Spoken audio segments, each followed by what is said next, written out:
আপনাকে আমি 2000 বছরের ইতিহাস এই 20 মিনিটে বলে শেষ করব। কত হাজার বছর? 2000 বছর। ইহুদি কারা? ইহুদি আর বনু ইসরাইল কি এক? উত্তর না।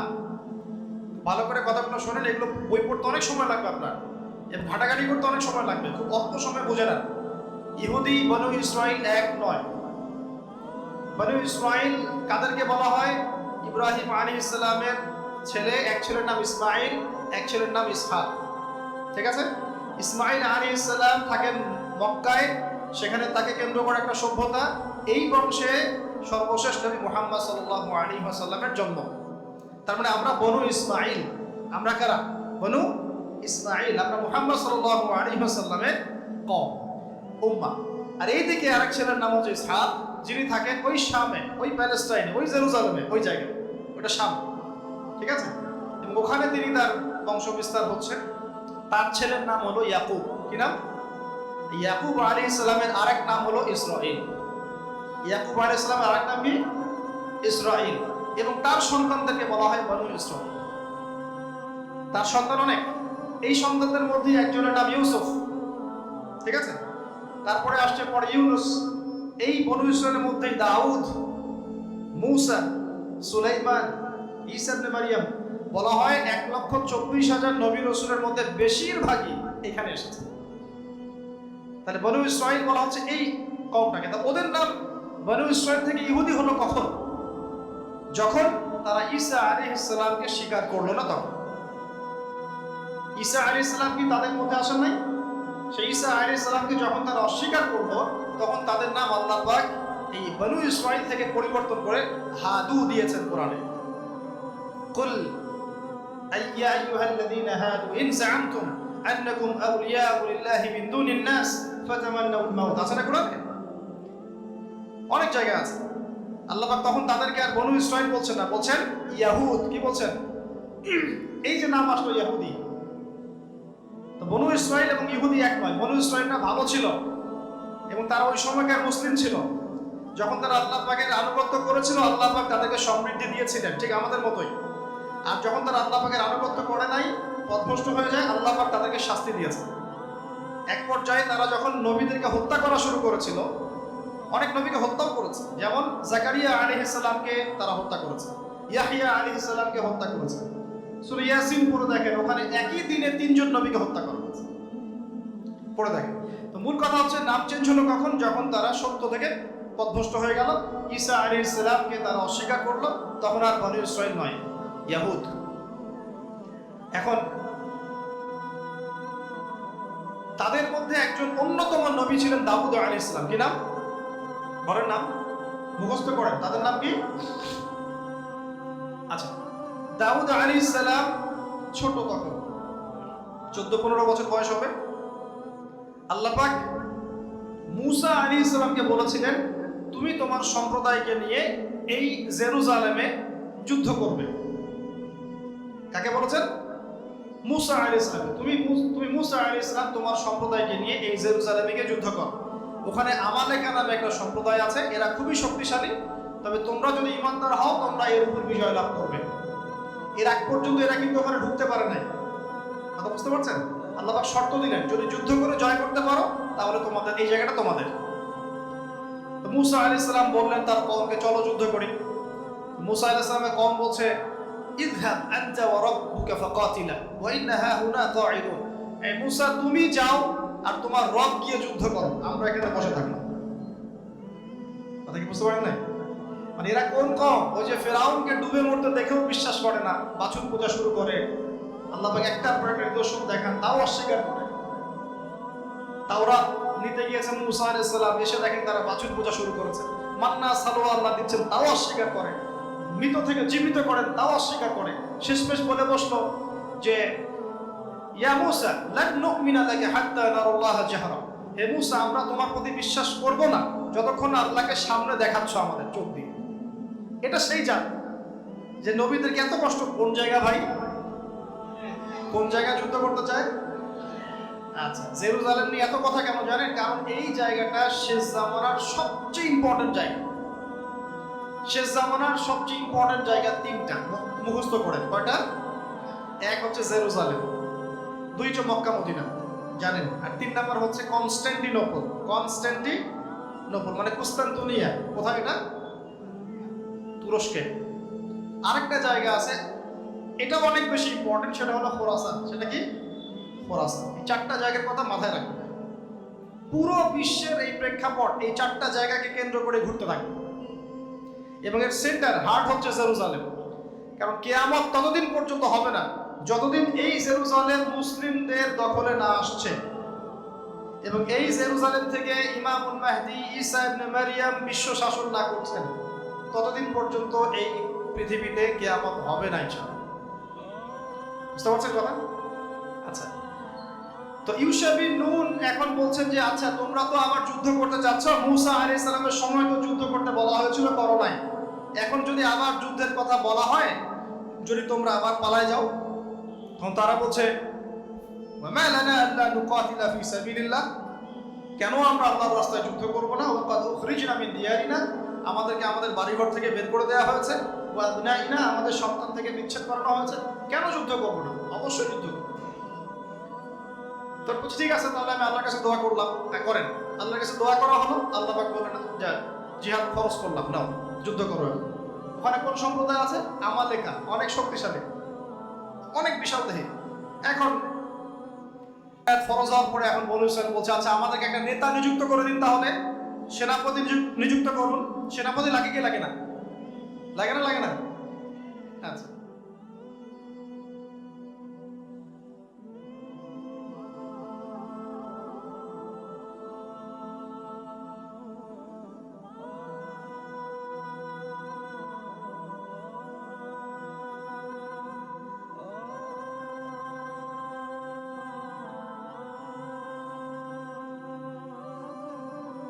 ওর তো স্ট্যাটাস নাই।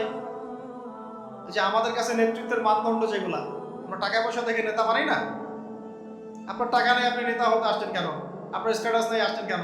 ও বনু ইসরাইল একই কথা বলছে, ওর তো টাকা নাই, স্ট্যাটাস নাই, নেতা হবে কেন?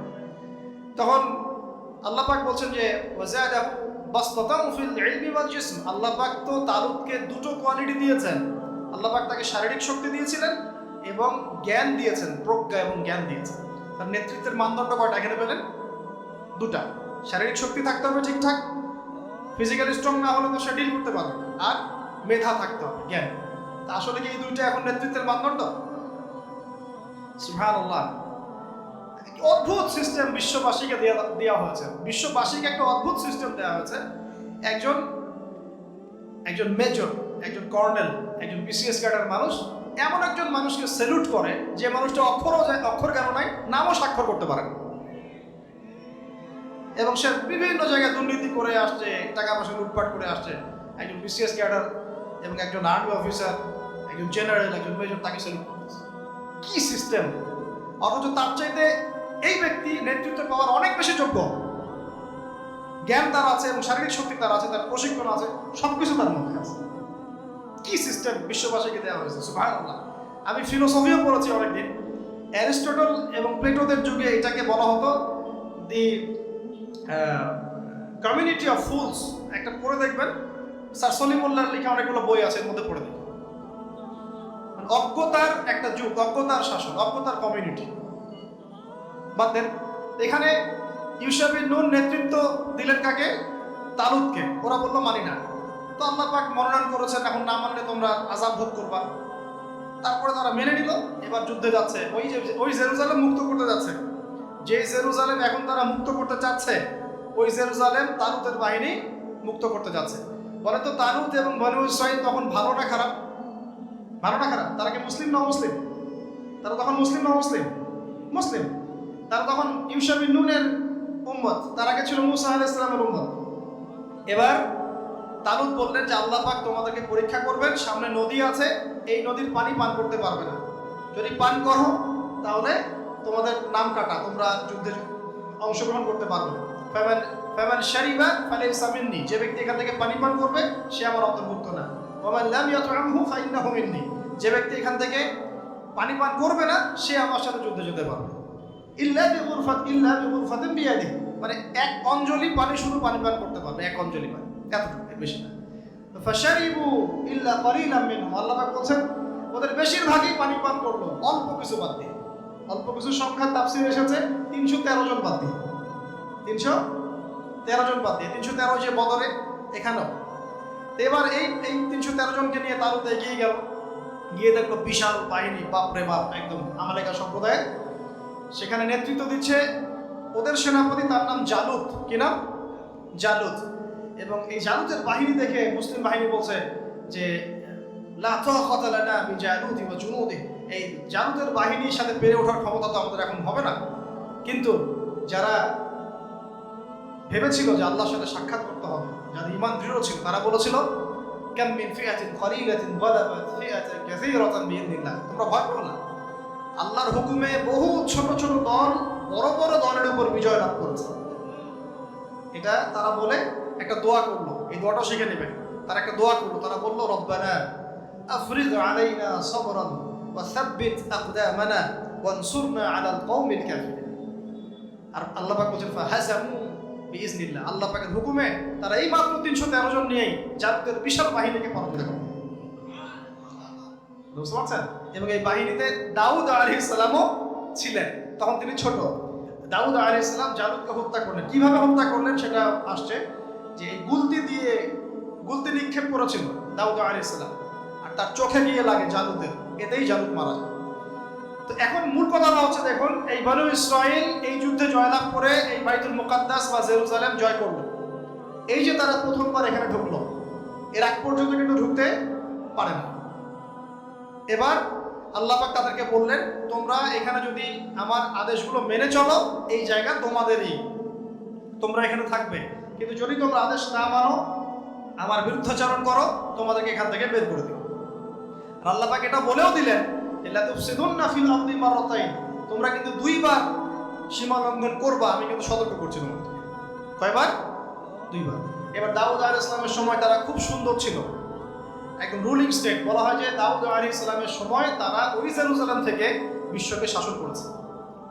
ঠিক আছে? দাউদ আলাইহিস সালামের পরে আসলো তার ছেলে সুলাইমান, নাম কি? সুলাইমান আলাইহিস সালাম। এই সময় আরো সমৃদ্ধি লাভ করল, এত সমৃদ্ধি যে বাতাসের উপর নিয়ন্ত্রণ। জিনরা ডুবুরির কাজ করে পাথর এনে দেয়, জিনরা ডুবুরির কাজ করে মণিমুক্তা এনে দেয়। জিনদেরকে দিয়ে এই যে বাইতুল মুকাদ্দাস তিনি নির্মাণ করালেন আবার, তাই না?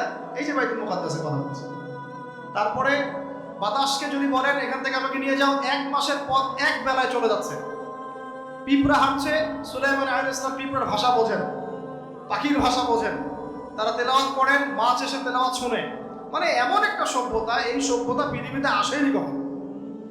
এবং আপনি যতই সায়েন্স এন্ড টেকনোলজির কথা বলেন না কেন, এই লেভেলে আপনি যেতে পারবেন না, কখনো পারবেন না। কারণ সুলাইমান আলাইহিস সালাম একটা দোয়া করেছিলেন, রব্বি হাবলি মুলকান, আল্লাহ আমাকে এমন রাজত্ব দান করুন, লা ইয়ামবাগি লি আহাদ, যেমন রাজত্ব আপনি কাউকে দেন নাই কখনো।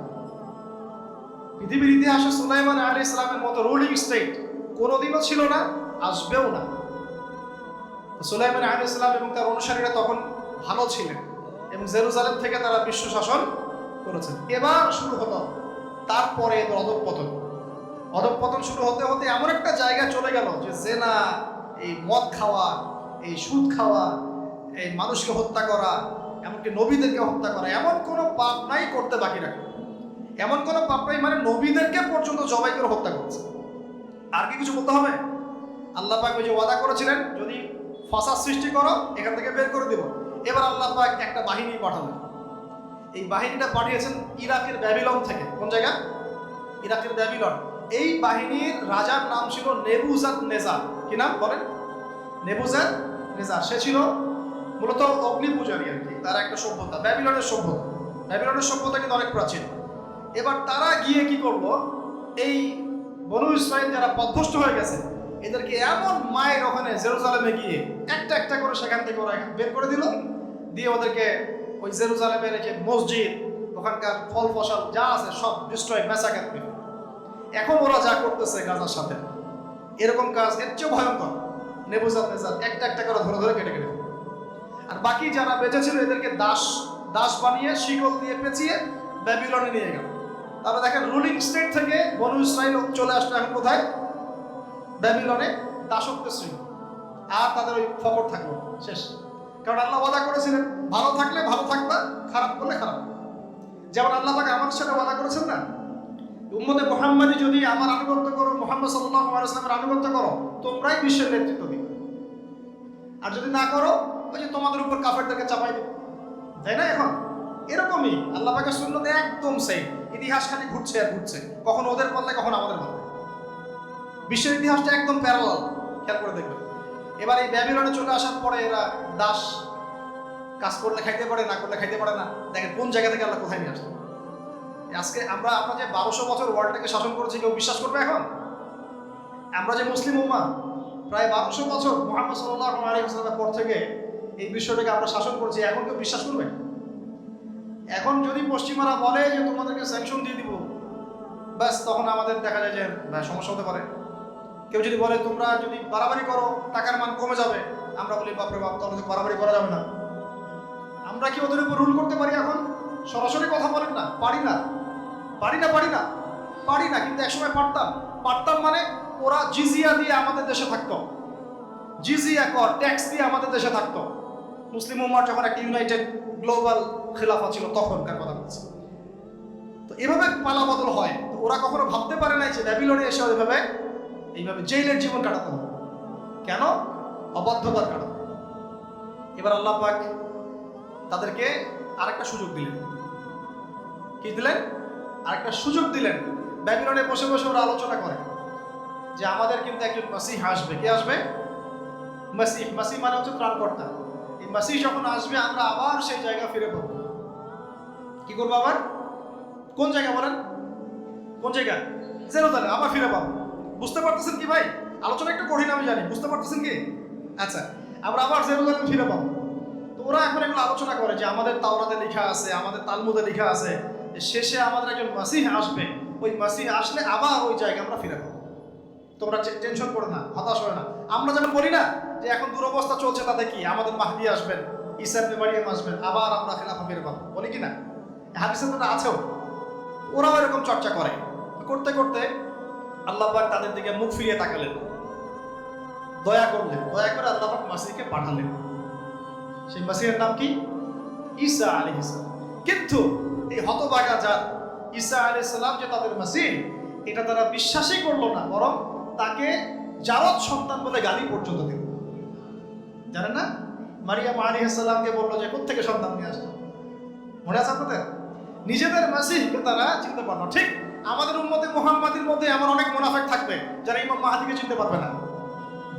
দেখিয়ে ওই সময় যখন মাহদির বাহিনী বের হবে, বলবে সন্ত্রাসী বের হয়েছে।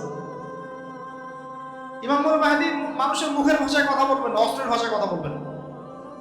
জি, হাদিসে স্পষ্ট আছে, লা তুকাতিলুনাল ইয়াহুদ, তোমরা অবশ্যই ইহুদীদের সাথে যুদ্ধ করো। মুখ দিয়ে যুদ্ধ হয়। ওয়ালা তাকতুলুন্নাহুম, অবশ্যই ওদেরকে তোমরা হত্যা করো। এমনকি যদি গাছের পিছনেও, পাথরের পিছনেও কেউ লুকায়, পাথর গাছ কথা বলবে। হাত্তা ইয়াকুলুস শাজার, গাছ কথা বলবে গারগাত বাদ দিয়ে। ইয়া মুসলিম, হে মুসলিম, ইন্না ওয়ারাইল ইয়াহুদ তাআল ফাকতুলহু, আমার পিছনে ও লুকিয়ে আছে, আসো হত্যা করো। বাই দ্য ওয়ে, এখন আল্লাহ পাক রহম করলেন, মাসিহ পাঠালেন, চিনতে পারলো না, বিশ্বাস করলো না, তাকে জারদ সন্তান বলে গালি দিল। শুধু তাই না, ঈসা আলাইহিস সালামকে তারা হত্যার চেষ্টা পর্যন্ত করে না। হত্যার চেষ্টা তারা সূরা মাইদা নিসা পড়ে দেখেন, তারা বলে, ফখর করে বলে ইহুদিরা, ইন্না কাতালনাল মাসিহ ইবনে মারইয়াম, আমরা ঈসা আলাইহিস সালামকে হত্যা করেছি। রাসূলুল্লাহ, যে আল্লাহর রাসূল ছিলেন, আল্লাহ বলছেন ওয়ামা কাতালুহু, তারা তাকে হত্যা করতে পারে নাই। ওয়ামা সালাবুহু, তারা তাকে ক্রুশবিদ্ধ করতে পারে নাই। বাল রাফাআহু আল্লাহু ইলাইহি, বরং আল্লাহ পাক তাকে তার কাছে উঠিয়ে নিয়েছে। ওয়ালাকিন শুববিহা লাহু, কিন্তু ওরা ধোঁকা খেয়েছিল, মনে হয়েছিল তিনি মনে হয় মাসিহ। আসলে সে মাসিহ ছিল না। আল্লাহ পাক তাকে উঠিয়ে নিয়েছেন এবং শেষ জামানায় তাকে আবার পাঠাবেন। কেন পাঠাবেন? কারণ তার কাজ এখনো বাকি আছে। তার কাজ হচ্ছে সত্যিকারের মাসিহ মিথ্যায় প্রতারক দাজ্জালকে হত্যা করবে, এবং এই জেরুজালেম থেকে ঈসা আলাইহিস সালাম আবার ইসলামী খেলাফা বাস্তবায়ন করবে। এটা তার কাজ এখনো বাকি আছে। এই কারণে তিনি যখন আসবেন, তিনি বিয়ে শাদী করবেন, তার সন্তান হবে, তার ইন্তেকালের পরে তাকে দাফন করা হবে আল্লাহ নবী সাল্লাল্লাহু আলাইহি ওয়াসাল্লামের কবরের পাশে, রওজা মুবারকের পাশে। তার কাজ এখনো বাকি আছে। তারা মাসিহকে চিনতে পারলো না। এবার আল্লাহ পাক আবার শাস্তি দিলেন যে লা তুফসিদুন্না ফিল আরদি মাররাতাইন, তোমরা দুইবার ফাসাদ সৃষ্টি করবে। এবার কার হাতে শাস্তি দিলেন? এবার রোমানদের হাতে। ওই যে রোমক সভ্যতা, রোমানদের ইতিহাস পড়েছেন তো আপনারা, ওরা সুপার পাওয়ার ছিল তখন। রোমানদের যে নেতৃত্ব দিয়েছে তার নাম ছিল হেরাক্লিয়াস, সম্ভবত টাইসার, এরকম একজন সেনাপতি ছিল তাদের।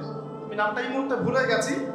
যাই হোক, রোমানরা তখন এসে 70 খ্রিস্টাব্দের কথা, মানে ঈসা আলাইহিস সালামের জন্মের, মানে ঈসা আলাইহিস সালামের নবী হয়ে আসার পরে আর 70 বছর পরের কথা, যখন তারা স্বীকার করলো না, এই রোমান বাহিনী এসে ওই যে আগে যেমন ব্যাবিলনের বাহিনী গিয়ে ওদেরকে ম্যাসাকার করেছিল, এই রোমান বাহিনী গিয়ে ওদেরকে পুরো ম্যাসাকার।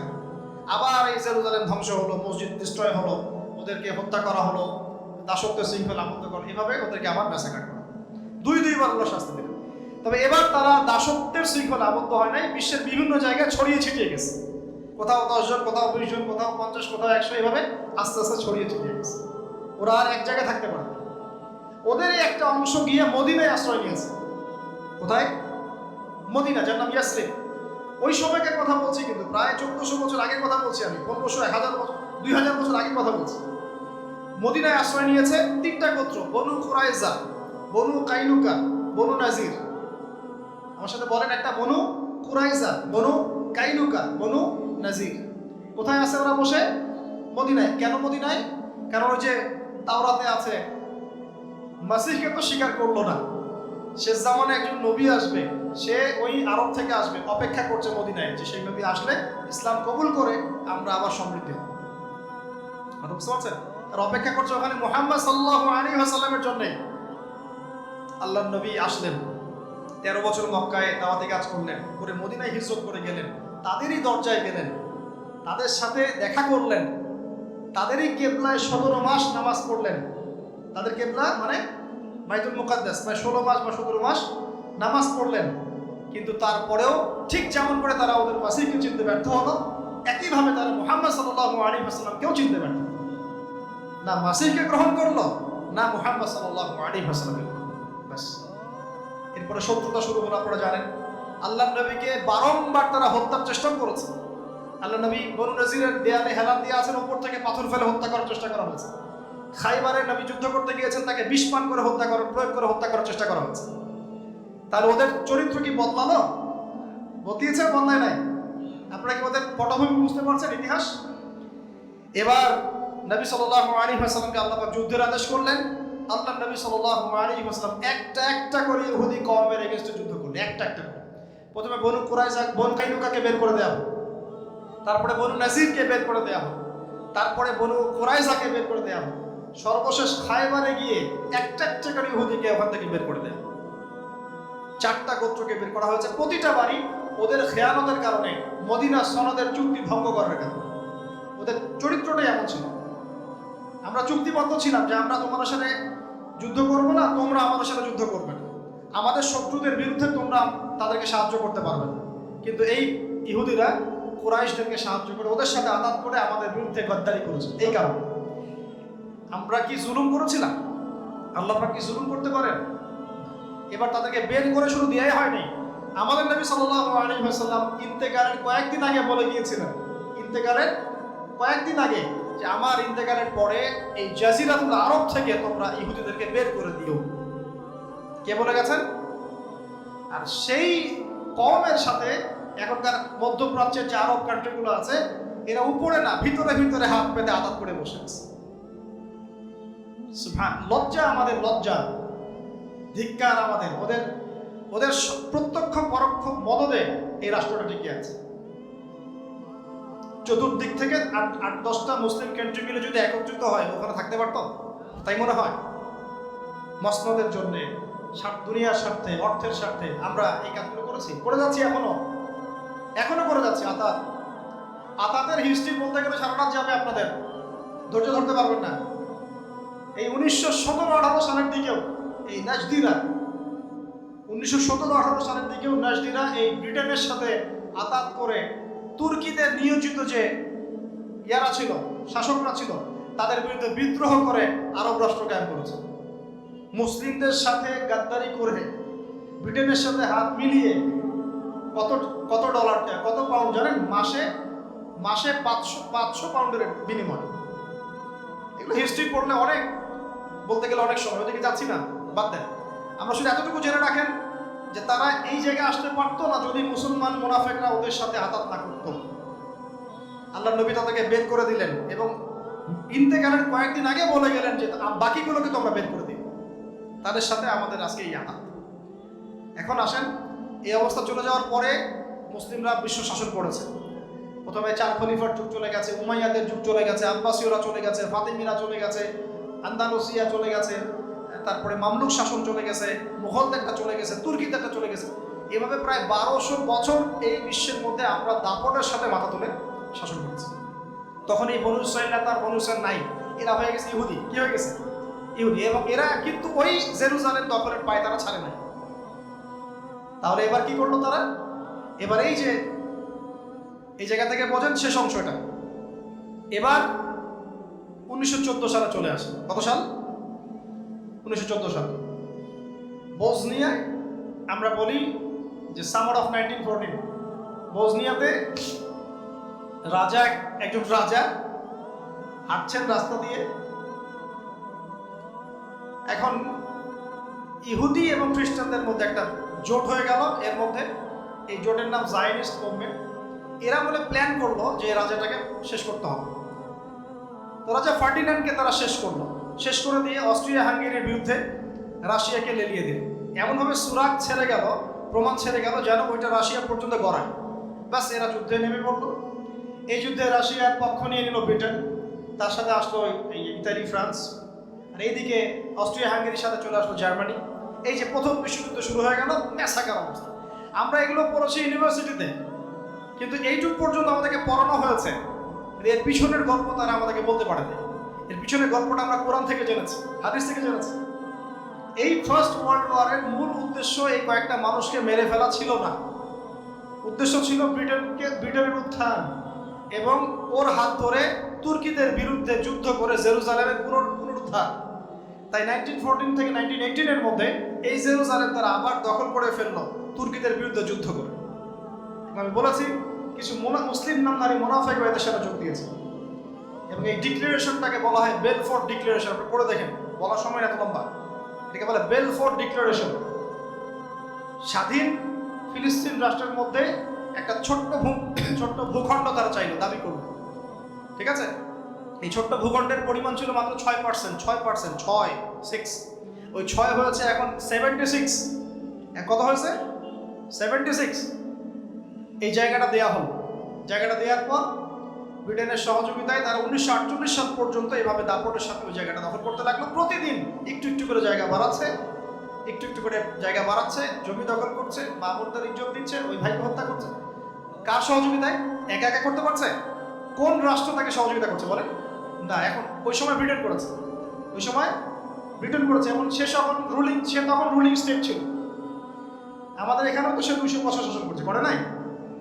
তখন অর্থনৈতিক নিয়ন্ত্রণ ওর কাছে, ওই যে পাউন্ড ওর কাছে, পুরো ওয়ার্ল্ডের পলিটিক্যাল নিয়ন্ত্রণ ওর কাছে, অস্ত্রশস্ত্র নিয়ন্ত্রণ ওর কাছে। ও তখন রুলিং স্টেট। ওর প্রত্যক্ষ সহযোগিতায় এই জায়নিস্ট ইহুদিরা মিলে এই জায়গাটা আবার দখল করে 1914 থেকে 18 মধ্যে। এরপর চলতে লাগলো 48 সাল পর্যন্ত। দেখলো যে না, ব্রিটেনের তো এখন দম শেষ, বয়স হয়ে গেছে, নতুন কাউকে লাগবে। লঞ্চ করা হলো দ্বিতীয় বিশ্বযুদ্ধ এবং দ্বিতীয় বিশ্বযুদ্ধের পরে নতুন একজন রুলিং স্টেট বিশ্বের বুকে মাথা তুলে দাঁড়ালো, যার নাম হচ্ছে ইউএস। ব্রিটেনের রোল শেষ, এখন ইউএস। ব্রিটেন যা করেছিল ওদের সাথে ইউএসও ঠিক তাই করতে লাগে, ওদেরকে সাপোর্ট করতে লাগে। রহস্যজনক না বিষয়টা? এখন আপনারা মিলাই নিয়ে দাজ্জালের প্রথম দিন 1 বছরের সমান কিভাবে, দ্বিতীয় দিন 1 মাসের সমান কিভাবে, পরের যে 7 দিন 1 সপ্তাহের সমান সেটা আবার কিভাবে হবে। প্রথমে ব্রিটেন ওদেরকে যেভাবে সাপোর্ট দিল ঠিক একই সাপোর্ট ইউএসও তাদেরকে দিতে থাকলো, বরং আরো বেশি পরিসর। বলতো খ্রিস্টানদের ওই জায়গাটার সাথে কি সম্পর্ক, কি দরকার? কারণ ওরা যাকে মাসিহ মনে করে, খ্রিস্টানরাও তো বলে সে দাজ্জাল, অ্যান্টিক্রাইস্ট। আমাদের সাথে তাদের কথা এখানে মিল আছে। যাই হোক, একই সাপোর্ট তারা দিতে লাগলো। দিতে ওদেরকে এত শক্তিশালী জায়গায় নিয়ে গেল যে বিগত প্রায় 70-75 বছরে এখন ওরা যা ইচ্ছা তাই করতে পারে। যা ইচ্ছা তাই, পলিটিক্যাল অ্যাফেয়ার্সের নিয়ন্ত্রণ ওর কাছে। সে ইউনাইটেড নেশনস ফর্ম করলো, সে ওয়ার্ল্ড ব্যাংক ফর্ম করলো, ব্রিটেনের সে অর্থনৈতিক নিয়ন্ত্রণ চলে গেল। এখন ডলার আসলো, পাউন্ডের জায়গায় কি আসলো? ডলার। পাউন্ডের জায়গায় ডলার চলে আসলো। ইউনাইটেড নেশনস ফর্ম করা হলো, সেখানে পশ্চিমাদেরকে প্রাধান্য দেওয়া হলো, মুসলিমদের প্রাধান্য কম, পশ্চিমাদের বেশি। ইউরোপীয় ইউনিয়ন ফর্ম করা হলো, আস্তে আস্তে ওয়ার্ল্ড ব্যাংক ফর্ম করা হয়েছে, IMF ফর্ম করা হয়েছে। একটা একটা করে করতে করতে করতে চতুর্দিক থেকে মুসলিমদের গলার মধ্যে একটা রশি চেপে ধরা হলো। কত বছরে? 70 থেকে 75 বছর, সেকেন্ড ওয়ার্ল্ড ওয়ারের পর থেকে। এবার আরবরা চুপ করে বসে থাকে নাই, অনেক সময় কয়েকবার যুদ্ধও করেছে তারা। 56-র দিকে একবার, আপনার 67-র দিকে একবার, আপনার 73 সালের দিকে একবার। যুদ্ধ করতে করতে তারা পেরে ওঠে নাই। এখন আপনাদের কাছে কি মনে হচ্ছে না বিষয়টা খুব রহস্যময়? কারা এরা, যাদের কোনো ল্যান্ড ছিল না, উদ্বাস্তু ছিল, জেলখানায় জীবন কাটালো ব্যাবিলনে, হ্যাঁ, জায়গা ছিল না, আবার ওই যে রোমানরা সরিয়ে দিল, আবার মুহাম্মদ সাল্লাল্লাহু আলাইহি ওয়াসাল্লাম বের করে দিলেন। কি তারা কোথা থেকে এত শক্তি গেইন করে আবার জেরুজালেম দখল করে বিশ্বটাকে দূর করা শুরু করলো? আপনাকে প্রথমে যে ক্যারেক্টারের কথা বলেছি মাসিহুদ দাজ্জাল, এই দাজ্জাল এই জিউসদেরকে নিয়ে সারা বিশ্বকে শাসন করবে। আর আপনি যদি ইন্টেলেকচুয়াল অডিয়েন্স হয়ে থাকেন, আপনি বুঝে নেন যে আসলে দাজ্জাল আসার আর কতদিন বাকি থাকতে পারে। সে নিজে না আত্মপ্রকাশ করলেও তার অনুসারীদেরকে অলরেডি মাঠ রেডি করে ফেলা হয়েছে, করা হয় নাই? এখন সে সরাসরি বিশ্বের নিয়ন্ত্রণ নেওয়ার জন্য আরেকটা যুদ্ধের দরকার আছে। এই জন্য মিলিটারি অ্যাফেয়ার্স যারা ঘাটাঘাটি করেন তারা বারবার বলছেন যে থার্ড ওয়ার্ল্ড ওয়ার আসছে সামনে, এবং এই ওয়ার্ড যখন লঞ্চ করা হবে, যেটা হাদিসের ভাষায় বলা হয়েছে মালহামা, এটা যখন লঞ্চ করা হবে দেখবেন মুসলিমদেরকে মেরে কেটে পিস পিস করে ফেলা হয়েছে। এগুলো কিছুই না যা দেখছেন এখন, আরো ভয়ঙ্কর যুদ্ধ সামনে হতে পারে। তারপরে দেখবেন বিশ্বের বুকে পুরো একচ্ছত্র মালিকানা অধিকার নিয়ে দাঁড়ায় যাবে এই ইসরায়েল। আপনি ভাবছেন এর পতন এত তাড়াতাড়ি হয়ে যাবে? ভুল। আপনার কনসেপ্ট, ফিলোসফি এবং ইন্টারপ্রিটেশনের মধ্যে ভুল আছে। কারণ আপনি এক চোখ দিয়ে দেখছেন, কোরআন সুন্নাহর চোখ দিয়ে দেখা শেখে নাই। মিলিটারি অ্যাফেয়ার্স আর পলিটিক্যাল অ্যাফেয়ার্স দিয়ে ঘাটাঘাটি করে এতটুকু বোঝা যাবে শুধু যে আমি ইউনিভার্সিটিতে বুঝেছি। এখন যেটা বললাম শেষটা ততক্ষণ হচ্ছে না যতক্ষণ না অর্থ ব্যবস্থা, মনিটারি সিস্টেম, পলিটিক্যাল অ্যাফেয়ার্স নিয়ন্ত্রণ করছে কি করছে না বলেন দেখি। সহজ সহজ কথা বলেন, ইউএসএ এর সিনেট কারা নিয়ন্ত্রণ করে? ওরাই। ওয়ার্ল্ড ব্যাংক কার নিয়ন্ত্রণে? তার। IMF কার নিয়ন্ত্রণে? তার। মিডিয়া কার নিয়ন্ত্রণে? তার। বড় বড় গোয়েন্দা সংস্থা কাদের? ওদের। কয়টা মুসলিম কান্ট্রি ওদেরকে টক্কর দিতে পারে? আমরা যদি চাই, মনে করেন আমরা চিন্তা করলাম যে আমরা এখানে একটা পারমাণবিক গবেষণাগার বানাবো, আপনি বানাতে পারবেন না। আপনি পারবেন না বানাতে, বিকজ আপনাকে এইভাবেই নিয়ন্ত্রণ করা, মনিটর করা হবে। আপনি ফেসবুক খুলে খালি বলবেন যে আমি একটা গাড়ি কিনতে চাই, আপনাকে কালকে গাড়ির অ্যাড দেখানো হবে। আমরা যা বলছি, যা করছি, এমনকি যে পোশাক পরে ঘুমাচ্ছি সেটাও মনিটর হয়ে যাচ্ছে। কি মনে করেছেন দাজ্জালের ইস্যুটা এত সহজ না? অনেক কঠিন, অনেক জটিল, এবং তাদের ক্ষমতা অনেক সুপিরিয়র। কিন্তু এটাই পৃথিবীর শেষ না। এরপরে আল্লাহ রাব্বুল আলামিন আমাদেরকে জানিয়েছেন হাদিসে নবী সাল্লাল্লাহু আলাইহি ওয়াসাল্লামের মাধ্যমে, মালহামাতুল কুবরা লঞ্চ করার পরে আল্লাহ রাব্বুল আলামিন এই মুসলিম উম্মার এই দুরবস্থা কাটানোর জন্য ইমামুল মাহদিকে পাঠাবেন ইনশাআল্লাহ। কোত্থেকে আসবেন? নবীজি বলছে যখন দেখবে খোরাসান থেকে ব্ল্যাক ফ্ল্যাক্স গুলো বের হয়ে গেছে। এভাবে আসছে হাদিসে, বরফের উপরে সাঁতার কেটে হলেও তাদের সাথে যোগ দিবে। ওই সময় ওয়ার্ল্ডের অবস্থা কেমন থাকবে আমরা জানি না, হাদিসে এভাবে আছে। নবীজি বলেছেন খোরাসান থেকে যে মুজাহিদিনরা বের হবেন তাদেরকে কোনো বাহিনী পরাস্ত করতে পারবে না, এমনকি তারা জেরুজালেম পর্যন্ত পৌঁছে ওটাকে জয় করবে। হাদিস আসছে, কিছু করার নেই। হাদিস সহিহ না জয়ীফ না জাল, ওলামায়ে কেরামকে জিজ্ঞাসা করে নেবেন। এটা হাদিসে আছে, কিছু করার নেই। পৃথিবীর ভবিষ্যৎ লেখা হয়ে গেছে। ইমামুল মাহদি এখান থেকে মদিনা থেকে তিনি পালিয়ে চলে আসবেন মক্কায়। তিনি নেতৃত্ব নিতে চাইবেন না, মানুষ জোর করে তাকে নেতৃত্ব দিবে। হাজার আসওয়াদ এবং মাকাম ইব্রাহিমের মাঝখানে তার হাতে বায়াত নেওয়া হবে। কতজন বায়াত দিবেন? 313 জন। 300। এরপর শাম থেকে একটা বাহিনী তার সাথে যুদ্ধ করতে আসবে। আল্লাহ পাক তাদেরকে মক্কা মদিনার মাঝখানে বাইদা নামক জায়গায় ধসিয়ে দিন, ধসে যাবে, আসতে পারবে না।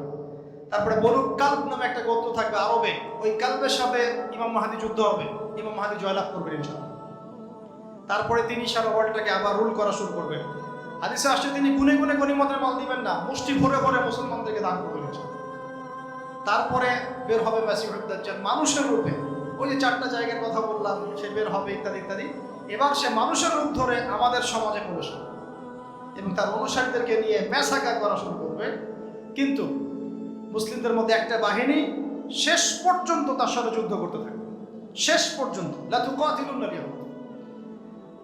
এমনকি গাছের পিছনে ওরা লুকালেও আল্লাহ নবী বলছেন যে গাছ পাথর কথা বলবে আমার পিছনে আছে, এসব মেরে যাও। হতে হতে হতে হতে যখন মুসলিমরা একটু কোণঠাসা, আল্লাহ পাক পাঠাবেন আসমান থেকে ওই মাসিহকে, যে মাসিহকে তারা চিনতে